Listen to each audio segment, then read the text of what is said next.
Good evening and welcome. You're watching the NewsTrack. I'm Rahul Kanwal. On a day where India mourned the passing of former Prime Minister Dr. Manmohan Singh, I'll be speaking to people who worked with him as close quarters for rare insights on what made Dr. Manmohan Singh one of the most important characters in modern Indian political history. That's my top focus on the NewsTrack. Beloved former Prime Minister no more.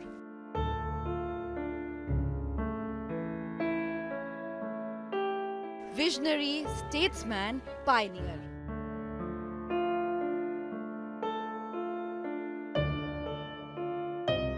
Respected, regarded and remembered.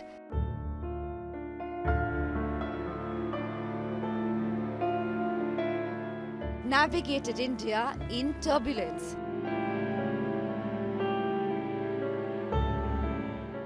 He birthed a liberalized Bharat.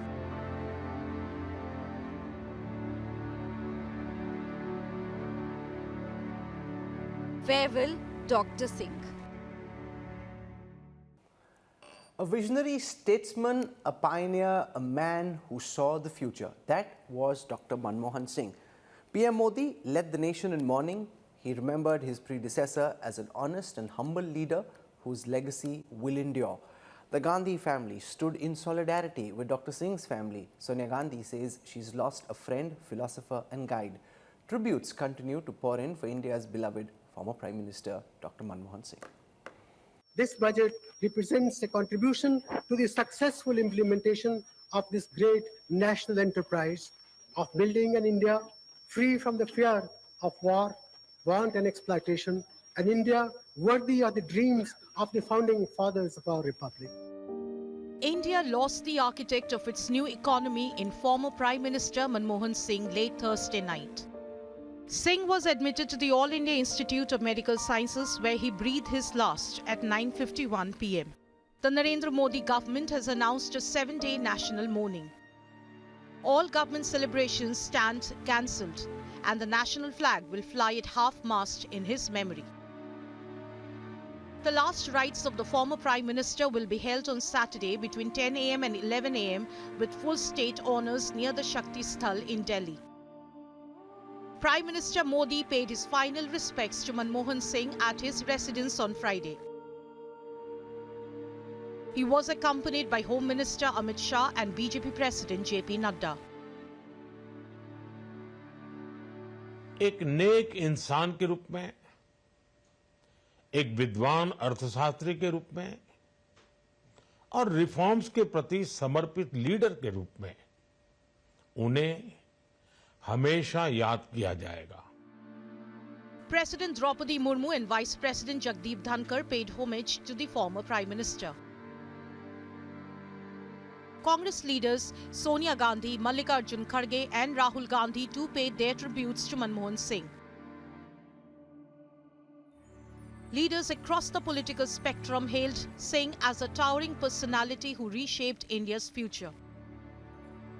Doctor Manmohan Singh ji का हमारे बीच से चला जाना न केवल देश के लिए एक महान क्षति है बल्कि मेरे लिए व्यक्तिगत भी.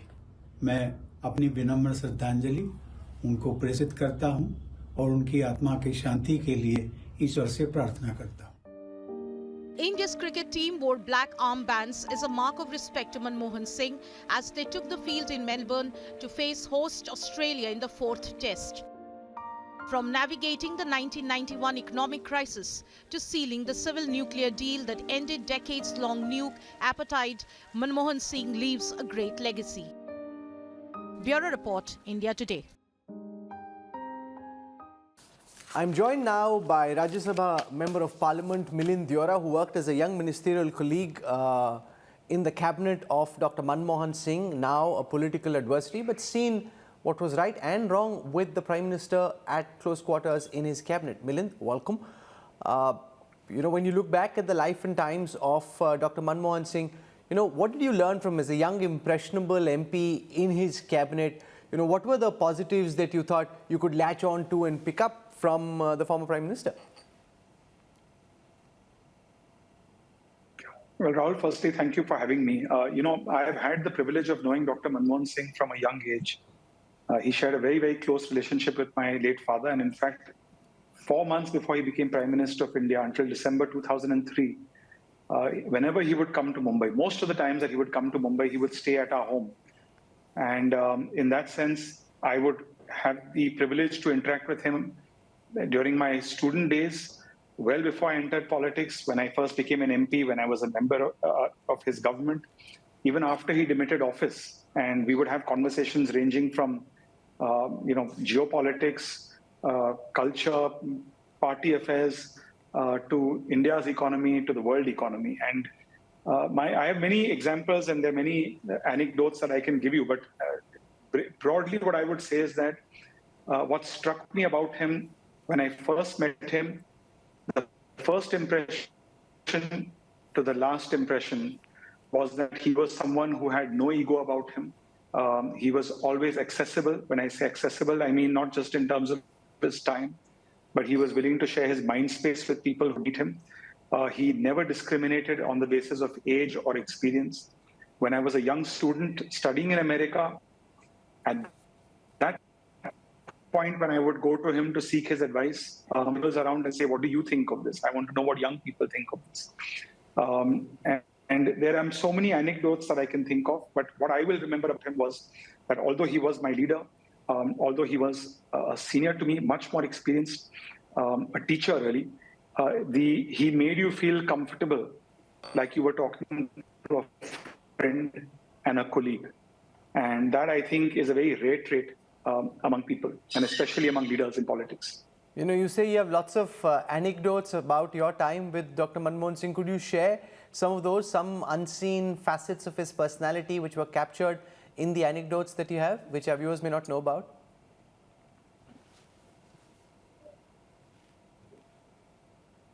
Well, I'll tell you one thing. I was a very late entrant on Twitter, Rahul. I think I joined Twitter around 2009 or 10, when many Indian politicians were beginning to join Twitter and using Twitter as a means to communicate with people who were obviously moving away from print and television towards social media.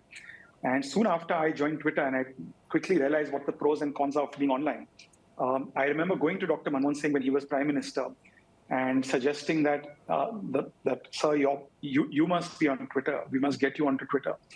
And explaining to him why Twitter was important. And he was not someone who was savvy about social media. And soon after that, we created a PMO India account. He didn't have a personal Dr. Manmohan Singh account, but he had a PMO India account. And he was very honest, very candid in saying that I don't know much about this, but if you think it's an important platform, if you think that it's an important means of communication, that I'm all for it. Please meet my media advisor. Please meet my media team. Please sort out the nuts and bolts, and I'm willing to get onto it. So a man who was extremely honest, had no insecurities about him, was willing to accept an area that he didn't know much about and bring in people who knew more about it, trust them, and allow them to run that process.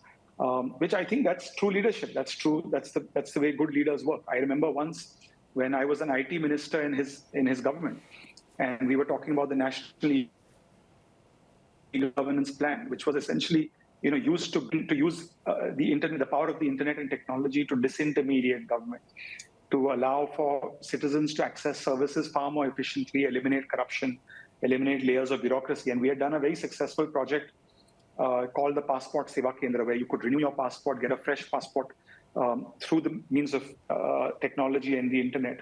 We had implemented the e-filing of income tax returns. And there was a conversation, a meeting happening where we were talking about interoperability between different ministries, between central government and state governments. So he was very clear that, when we were talking about this e-governance issue and these technical terms came up, Dr. Manmohan Singh was very clear and candid about the fact that he didn't understand those technical terms. But he said very clearly in front of a lot of senior people and officials included that Milind Deora is a young minister in my government. He understands these things and we leave it to his judgment. So I found that very heartening. I found that people who have that kind of style of leadership, that they're people who have no insecurity about them. They don't discriminate on the basis of age or experience. They don't have those traditional thought processes that, because someone is experienced or has age on their side, we should trust them more or rely on them more. He was willing to listen to new ideas. He was open to new ideas. Milind Deora, for joining us and sharing your thoughts on the life and times of Dr. Manmohan Singh. Thank you. Dr. Manmohan Singh's decade-long tenure as Prime Minister was marked by transformative policies and political turbulence, from leading the India-US nuclear deal despite the left front's resistance to overcoming the hesitation of history. Dr. Singh's leadership shaped a defining chapter in India's modern diplomacy and coalition politics. Here's a look at some of the pivotal moments from his political journey. Except as may be required for the due discharge of my duties as Prime Minister. Dr. Manmohan Singh, sworn in as India's 14th Prime Minister on 22nd May 2004.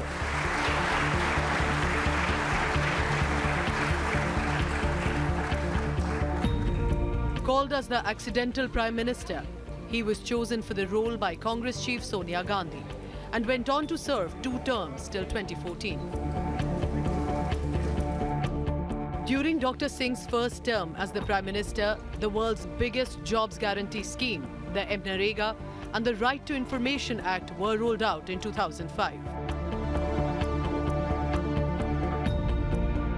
On the issue of national security, however, while Manmohan Singh explored the peace process with Pakistan and Hurriyat groups on Jammu Kashmir, but his efforts suffered a major setback after Pakistan-sponsored terror attack hit Mumbai in 2008.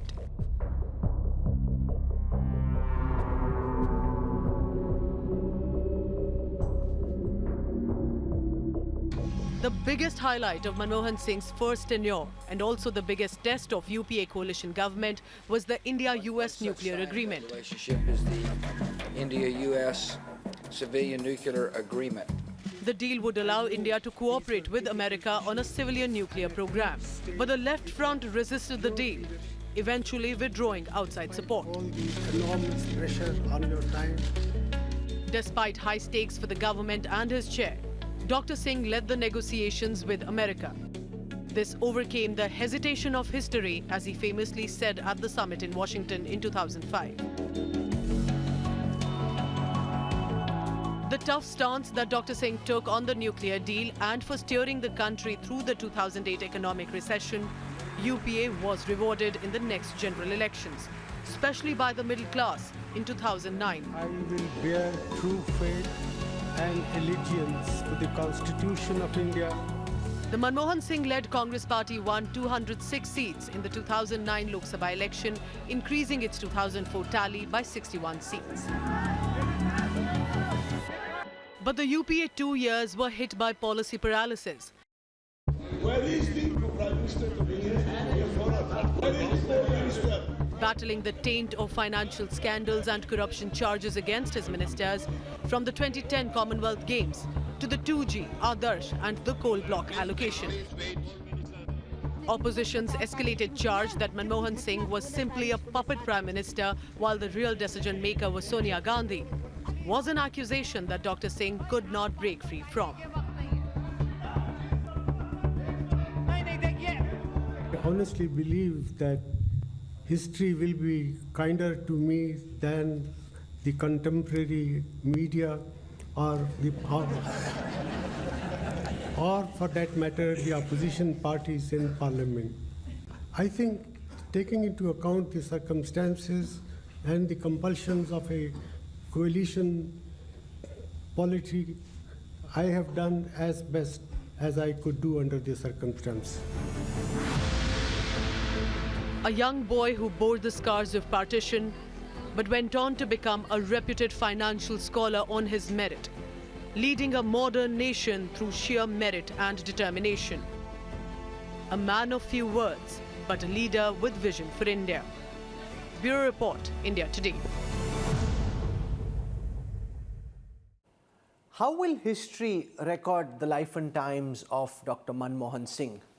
To talk about his experiences with the man, we're joined now by T.K.A. Nair, former Principal Secretary to Dr. Manmohan Singh, somebody who worked in the Prime Minister's office as his Principal Secretary for 7 years and was advisor to PM Manmohan Singh till 2014.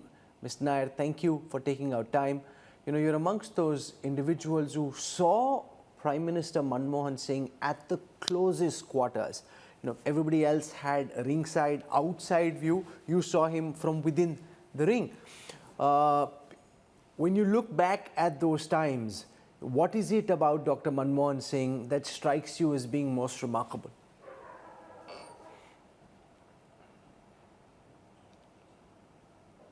Well, in our large country of huge diversity, in many ways, in terms of religion, in terms of caste, in terms of languages, in terms of state of development, he, through his various reforms, policy initiatives, particularly in the socio-economic fields, actually opened up a new chapter.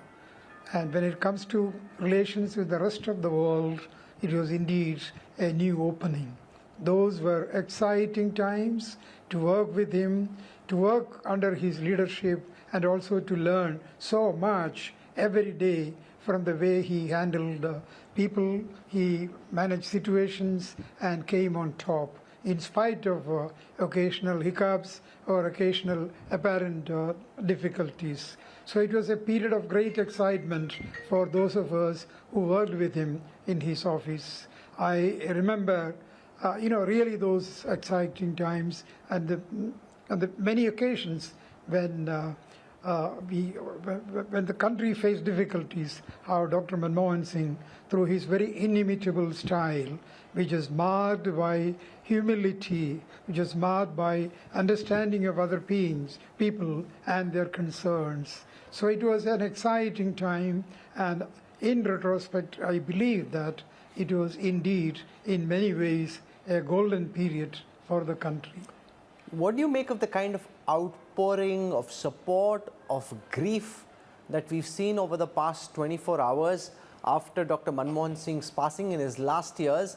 He faced a lot of pushback and criticism for all the alleged scams that happened on his watch as Prime Minister. However, cutting across the political line from the Prime Minister at present, the Home Minister, different leaders across different parties have really come out with a very genuine appreciation of his efforts at nation building. How do you reconcile the kind of criticism he saw in his final years in office with the kind of outpouring of support that we're seeing now?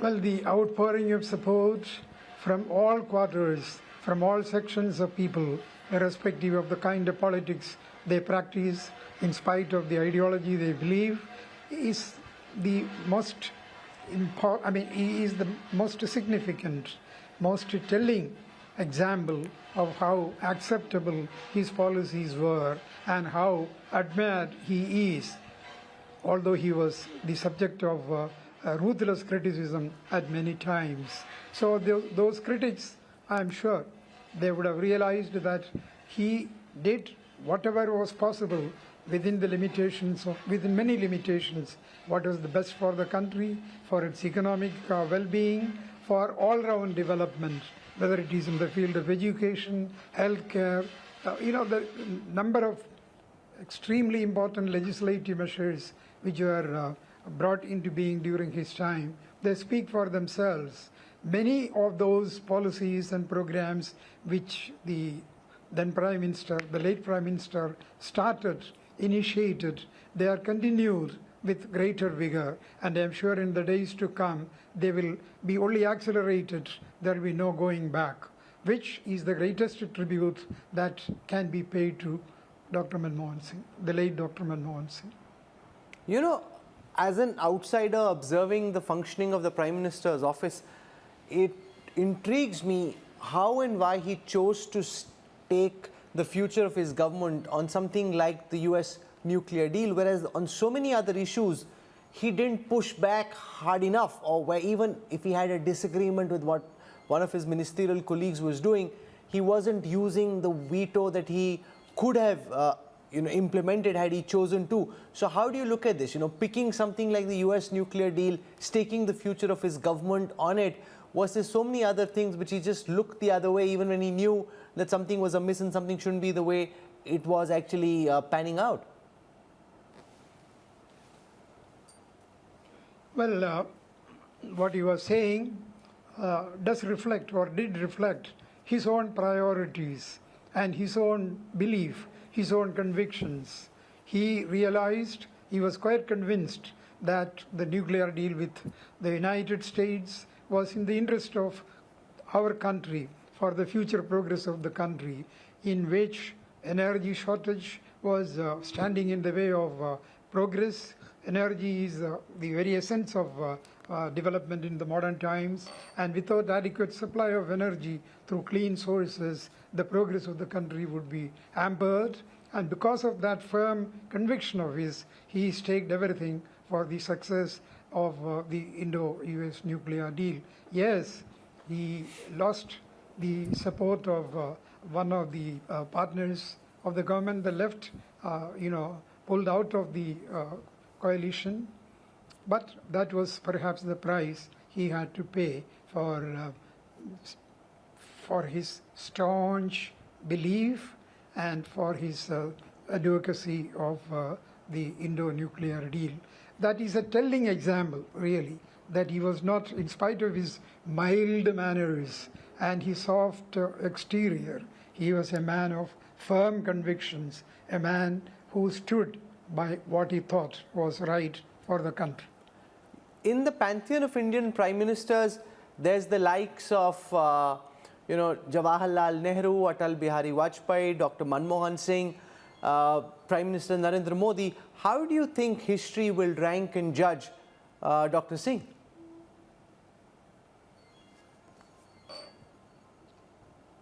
Well, it's not fair to compare prime ministers. Each of them has had his, plus point. No human being is perfect. All of them have had their own share of, their own share of shortcomings.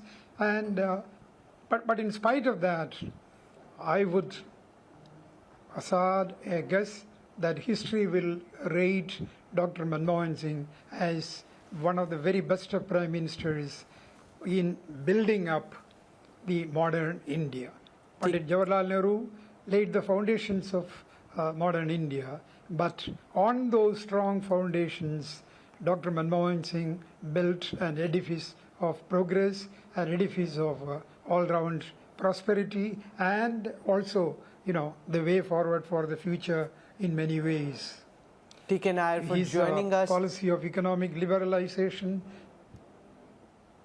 From Thiruvananthapuram, and sharing your thoughts on the Manmohan Singh that you knew and you worked with so closely. Thank you very much. Deeply appreciate you taking out time. Thank you, sir. As Finance Minister, Dr. Manmohan Singh was instrumental in opening up the Indian economy in 1991. India lost a gentleman politician. Manmohan Singh would best be remembered as the man who opened up India's economy in the early 90s. We commit ourselves to providing a firm and purposeful sense of direction to the reform process so that this ancient... In 1991, the then Finance Minister Dr. Manmohan Singh ended his budget speech with a quote from Victor Hugo. No power on earth can stop an idea whose time has come. The emergence of India as a major economic power in the world happens to be one such idea. The Finance Minister in that budget speech did the unthinkable. He opened up the economy and saved the country from further sliding into a state of deep economic stress. Dr. Manmohan Singh was the Finance Minister of the country, arguably during the most turbulent times. He has been credited as the person who opened up the Indian economy and laid the foundation of economic liberalisation. Considered the father of liberalisation, he dared to do what India had not done in 50 long years. When Singh was appointed Finance Minister in 1991 by Prime Minister Narasimha Rao, India was on the brink of an economic collapse. The foreign exchange reserves had dwindled to levels that could barely cover a few weeks of essential imports like oil and fertilizers. Inflation was rising. Fiscal deficit was widening. India faced a balance of payments crisis. Adding to the challenge, the Soviet Union, a key trading partner, had collapsed, cutting off a major source of cheap oil and raw materials. The situation demanded urgent and bold action. Singh, with his deep understanding of economics, introduced a series of sweeping reforms to stabilize the economy and pave the way for long-term growth. In his famous budget speech of 1991, he made a major policy decision of fiscal adjustment and macroeconomic stabilization. He introduced the liberalisation, privatization, and globalization reforms and opened the economy for the world. After 4 decades of planning for industrialization, we have now reached a stage of development. We should welcome this, rather than fear foreign investment. Our entrepreneurs are second to none. Some of the important policies of the LPG reforms were the removal of the industrial Raj, dilution of the role of the public sector, reduction in import tariffs, market deregulation, and free entry to foreign investment and technology. India's development is of tremendous significance for the future of the entire developing world.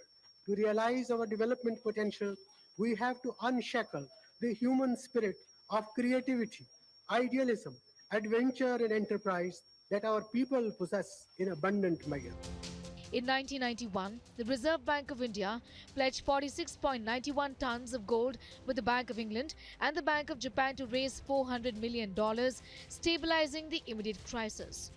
Singh devalued the rupee to make Indian exports more competitive in global markets. He reduced import tariffs, dismantled restrictions in foreign trade, allowing India to integrate with the global economy. He presented a new industrial policy ending the license Raj. Industries were previously required to get approvals from most operations. The new policy deregulated nearly 80% of the industrial sector, reducing the number of industries reserved exclusively for the public sector from 17 to 8. This move encouraged private enterprises and foreign investment, fostering industrial growth and job creation. The measures undertaken by Dr. Manmohan Singh allowed banks to lend more freely, supporting economic expansion. Licensing requirements for bank branches were eased, interest rates were deregulated, creating a more competitive and efficient banking system. His reforms not only saved India from the brink of collapse, but also laid the foundation for sustained economic growth. The policies attracted foreign investments, boosted exports, created new industries. Millions of Indians were lifted out of poverty as job opportunities expanded. By dismantling socialist controls, India transitioned into a market-driven economy, setting the stage for its rise as one of the world's fastest-growing economies. Bureau Report, India Today.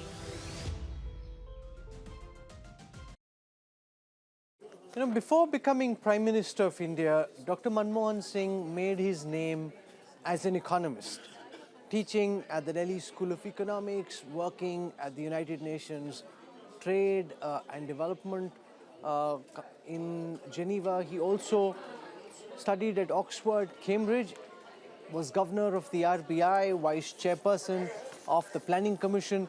So here really was a human being who came from a very strong academic foundation. And to talk a bit about his legacy as an economist, we've spoken so much about his time as Prime Minister, about his innings as a politician. But to speak about his legacy as an economist, I'm joined by leading economist Dr. Rathin Roy. Dr. Roy, welcome. You would have been a young economist growing up when Dr. Singh was Chief Economic Advisor, then at the Planning Commission, Finance Ministry, and ultimately Prime Minister. Looking in the rearview mirror, what do you think is the most important economic legacy Dr. Singh leaves India with? Thank you, Rahul. Well, I must confess that I have two things in common with Dr. Singh. We went to the same college in Cambridge, and he did once take me out for dinner. Not when the economic crisis had happened, just before, when he was in Geneva with the South Commission. And neither of us worked for the World Bank or the IMF, unlike most economists. We both worked for the UN. And therefore, I think I would say that he left behind two economic legacies, which have not been commented on. I'm sure many people have commented on many things. Getting India out of its first existential crisis, the nuclear deal, etc. But it wasn't that. You see, Dr. Singh had this amazing ability to lead and therefore to develop teams that would work under his leadership, deliver results. And that started in 1974, when India was facing very high inflation. He was chief economic advisor, and he managed to get inflation under control. Then when he was in the Reserve Bank of India, all that you see in terms of reforms of India's financial system today started when he commissioned a report by Professor Sukumar Chakrabarti on the working of the Indian financial system, whose implementation over the next 10 or 15 years has led to India having a modern financial system. And so on and so forth. But it's quite remarkable if you look at his ability to work with economists older than him. Arjun Sengupta, I.G. Patel, Baricha Minhas, economists who were his contemporaries, Dr. Rangarajan, Dr. Vijay Kelkar, economists who were junior to him, Dr. Raghuram Rajan, Dr. Kaushik Basu, Dr. Monte Kaluvalia. He was able to work with all of them to deliver results for India. And that is the hallmark of a true policy leader. I think, therefore, his legacy, which is unfortunately not being taken up by any of his successors, was to act and behave like a leader in the policy domain and to get others to work with him. That requires two things, which he had in abundance. It requires great confidence in your own technical and analytical capabilities, which he had in good measure. And it requires a very large ego to be able to work with others and give them credit. And he did both. And I think that would be his most important legacy, to the fact that until very recently, India's economy was regarded to be in very competent and capable hands, multiple competent and capable hands. That is a legacy, unfortunately, which has been tarnished now, but that is what I will remember him by. Dr. Roy, his critics would say he was an overrated economist and underrated politician. Just looking at, his dissertation on Indian exports and trade, and looking just at his academic ability as an economist, where would he stand? You mentioned a lot of his peers, some juniors as well. Where would he stand in your esteem as an economist? But you see, his academic career, in fact, like mine, was very short. It's a rite of passage in economics. You go into academia, you get tenure, and then if you want to do other more interesting things, you leave. So as an economist, he did what academic economists stop at, which is he was competent in his plumbing, in his use of technical tools, and he had developed a good analytical capabilities. But as an economic policy practitioner, what I call tradecraft of economic policy and practice, he was hugely successful.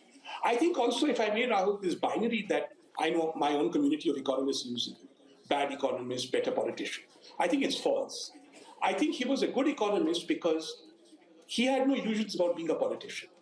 He was what I call unelectable. There have been many in our history, unelectables, but unlike today's unelectables, and unlike some unelectables in his own party, his domain expertise and his ability to crisis manage and to deliver prosperity was why he was put in a job. So he was crystal clear. He became finance minister because India was in the middle of an existential financial crisis, and he had to resolve that.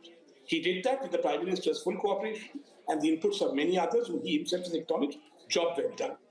He was appointed as Prime Minister in 2004, not because he was electorally, anyone big, but because he was deemed to be the only person who could actually manage a diverse political coalition and deliver results.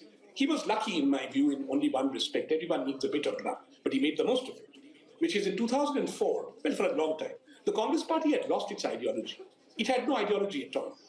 And he was not a threat to anybody, so he was able to use his economic credentials to deliver an ideological approach to the party, which has been responsible for the much of the prosperity India saw.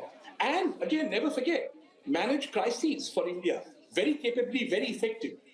He then branched out and used that domain expertise to make the most of his foreign policy background, both in the South Commission and in the UN, and delivered us a nuclear deal and much better relations with our neighbors than we unfortunately have now. These, I think, are what made him, I think, one of India's foremost practitioners of economic policy tradecraft And therefore, I think the economist-politician binary is wrong. And it's not really relevant. I mean, sure, he was good. So are thousands of professors in thousands of universities all over the world.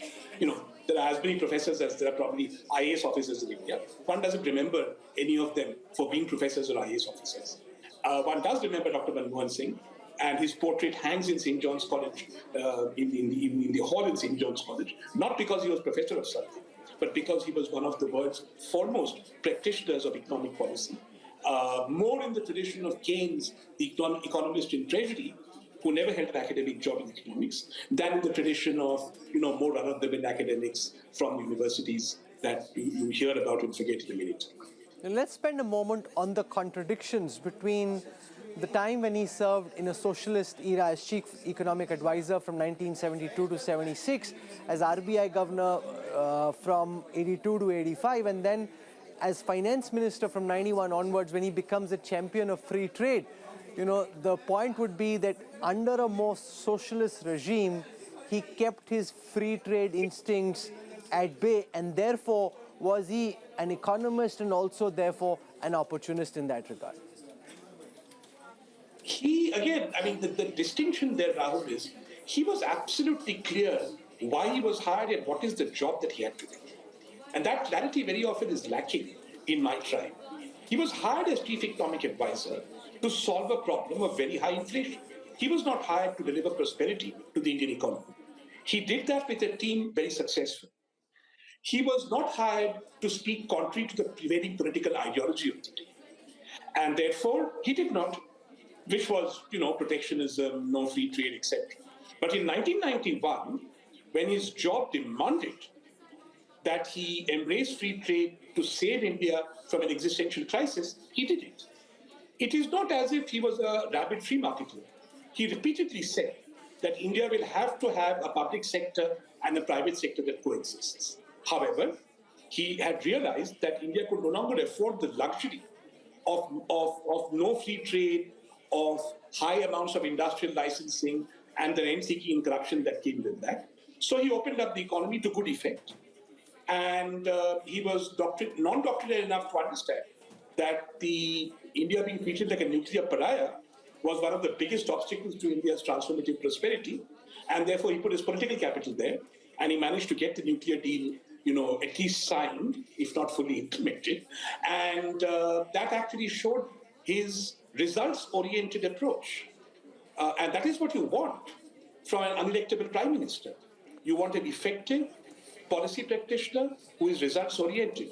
And he has given us enough examples in his lifetime of achieving and delivering those successful results. So it doesn't really matter whether he was pro-free trade or anti-free. It's not like, are you pro-Hindutva, do you like Muslims or not? That is not how economics works. You have a job to do, you go out there and do it in the circumstances of your time, and in that respect, he did it very well, and he had no pretensions. He had no pretensions to being a politician. If you read Sanjay Baru's book, he says that. He says, I do not want to get political credit. I want to get credit for doing the job that I did do, and I don't want people going around saying it's all due to the great Honorable Prime Minister Manmohan Singh. He had a very big ego in short, which is what is woefully lacking today.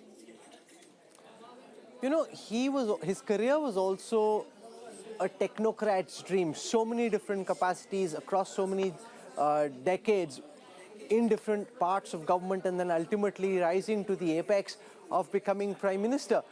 For young technocrats looking at the murky world of Indian politics, A, he was able to attract excellent talent, and B, what do you think is the legacy that he leaves behind? Because was it just a lot of luck and opportunity that came at the right moment? I mean, ultimately, the job of finance minister was offered to Patel before it was offered to Manmohan Singh. IG Patel refused, which is why he came in. So is this just a lot of happenstance and coincidence and good luck? No, I don't think so. Well, to the extent, yes, India was a newly evolving independent country. It was therefore possible in those days to appoint a chief economic advisor who was just 40 years old. I remember him once saying to me many years later that a chief economic advisor should never be older than 50. Because if you understand how the finance ministry works, the chief economic advisor may hold the rank of secretary to government, but they only run one division in the Department of Economic Affairs. And therefore, you can't have ego hassles with the IAS who basically run the government of India. So if you're 40, 42, you don't have those ego hassles. If you have the great gift of being able to listen to a politician and persuade them to do something that you want done, which he had in spades, then I think that is a huge mark of success. So what I would tell technocrats is leave the econometrics, etc. to university professors and plumbers. You can hire them. Learn from him how to be results focused, understand why you have a particular job and what it is you need to do to deliver results in that job, just like any other job, and then apply your skills to build teams to do that job without expecting to be treated like a politician with their own political base and power. What he teaches, I think, all policy practitioners is our kicks in life are different. His kicks in life are very different from Narendra Modi's.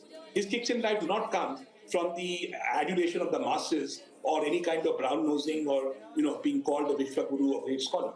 His kicks in life came from doing a job and doing it well, completing and finishing it. That requires political skills, that requires analytical abilities, that requires ability to build and lead teams. And these are the skills I think that policy practitioners going forward need to have in spades. And what we can all learn from him is how to get them. Was he an opportunist? Did he play games? Yes, of course he did. Politics is a dirty business, as is the business of policy. It's a dog-eat-dog profession. But he had a very positive attitude to it, which I'd like to share. One day, he asked somebody, I think it was either Montek or somebody else in the 90s, to do something. No, it was in the RBI in the 80s. Three or four people were asked to do something. The next morning, he had come with a paper where that thing was done. Another economist asked him, why did you do it? We were all asked to do it. He said, you should never yield space.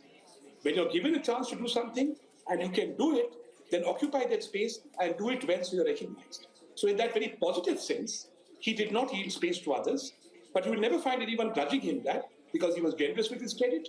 And many who worked with him, unlike many who followed those who worked with him, rose to positions of great eminence and capability in the fullness of time. Well, in a very short span in this remembrance, you've covered a lot of ground. Dr. Rathin Roy, for joining us with your thoughts. Thank you very much. Much appreciated. Thank you. I'm joined on this broadcast by journalist and Dr. Singh's former media advisor, Pankaj Pachauri. Pankaj, welcome. You worked very closely with Dr. Singh when he was Prime Minister, and that's also when he faced some of the most severe criticism for the functioning or the policy paralysis in his government, for all the charges of corruption. What do you make of the kind of outpouring of support across the country, across the political aisle that we've seen in the past 24 hours, given particularly how many of the people who are now congratulating him, thanking him for the work that he did, were amongst his most bitter critics? Yes, absolutely. They have realized that whatever the opposition he faced at that time was only for the sake of opposition. You do not get 8% of growth over 10 years if you have policy paralysis. You do not have a prime minister who you are alleging of being weak come out in front of the media in a hall full of media people like you and talk without any hesitation for hours at end. So people have finally realized that Manmohan Singh, during his last year, when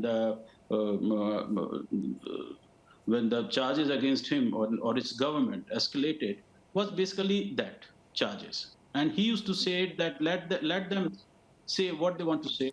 I'll keep doing the work I want to do. And he did that, and he did that very honestly. We are seeing the fruits of that work.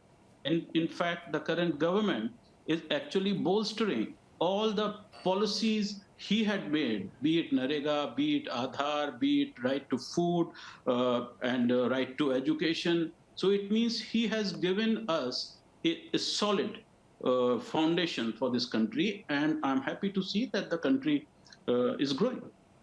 And people are realizing. What kind of a boss was he? You saw him at close quarters. You had different bosses in your career as a journalist and then in your time in government.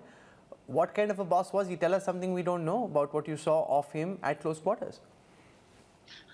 See, it was very difficult part because here is someone who used to say that my work will speak for itself. And for a media advisor, it's very difficult to deal with that because you have to speak for itself. In his time, he had to be convinced that social media and media to being on media was part of a modern sort of governance. He has to convinced about that, and sometimes he did, took press conferences, talked to the media, but sometimes he didn't. And now we've reached a situation where media is the governance. So it was a very difficult time. And he used to laugh at it sometimes and used to say that people will say what they want to say, whatever I'm doing. I'll keep doing what I want to do, and they will change their views. And I'm glad to report that they have changed their views, and you are watching it on your television screen. How do you compare and contrast the working styles of Dr. Manmohan Singh with current Prime Minister Narendra Modi, given that a lot of what people who worked with Manmohan Singh say about him, that he didn't want credit even for the things that he was doing. And on the other hand, you have a Prime Minister whose government is run in his image, it's run in his stead. He also goes out and asks for votes in his name, which is very different from Dr. Manmohan Singh's case. So you have two Prime Ministers who are diametrically opposite in their approach. It's very difficult to find two such contrasting styles. As far as the media is concerned, I mean, that is absolutely right. What I can see, I have not worked with Mr. Modi, and I do not know what goes on in the Prime Minister's office at this time currently for the last 10 years. But I can say what I see in the media is that it was a very contrasting style, and the results of which are going to be faced by the country. Because either you can work or you can talk about the work. Okay. So you're saying, you're obviously his media advisor, and therefore you're delighted with the fact that he's received the kind of positive commentary that he has, especially given the kind of criticism he faced, especially in his last years in office. Pankaj Pachauri, for joining us on this broadcast. Thank you, sir. Thank you. What do you think would be the most remarkable highlight of Dr. Singh's life? You can look at Dr. Singh's life at various levels. At a personal level, I would like to focus on his character, his values, his simplicity, and sort of Gandhian way of looking at the world. The world rooted in democracy, human rights, justice, concern for poor, bottom-up development, equity, inclusion. These were very fundamental issues to him at a personal level. At a working level, he was more focused on consensus building. He was a great listener. He was a team player. He was not into hierarchies, feudal approach to management. He allowed people to build consensus. Let them sort it out. He was there observing them, guiding them, but not dictating them. He was not into micromanagement. He was more there to motivate you, empower you, respect you, whether it was on railway reforms, Prasad Bharti Bill that I worked on, or Knowledge Commission, innovation, public information infrastructure. He had similar approach to management, leadership, and consensus building. He was not there to take credit. He was not there to really put his foot down. That was not his style. And many misread that as somebody who is very sort of not very powerful. His nuclear deal was an example of his perseverance. He strongly believed that for India to continue at 8% growth, biggest bottleneck will come from energy. We'll deal with human capital, but we will not be able to deal with the energy requirement. So he was keen to really look at clean energy. And he also knew that nuclear technology will change next 10, 15 years, we will find smaller nuclear plants, more manageable. So he put his political capital on nuclear deal in a very effective way. There were a lot of people against him, especially from Communist Party and others, because he had to manage a coalition government.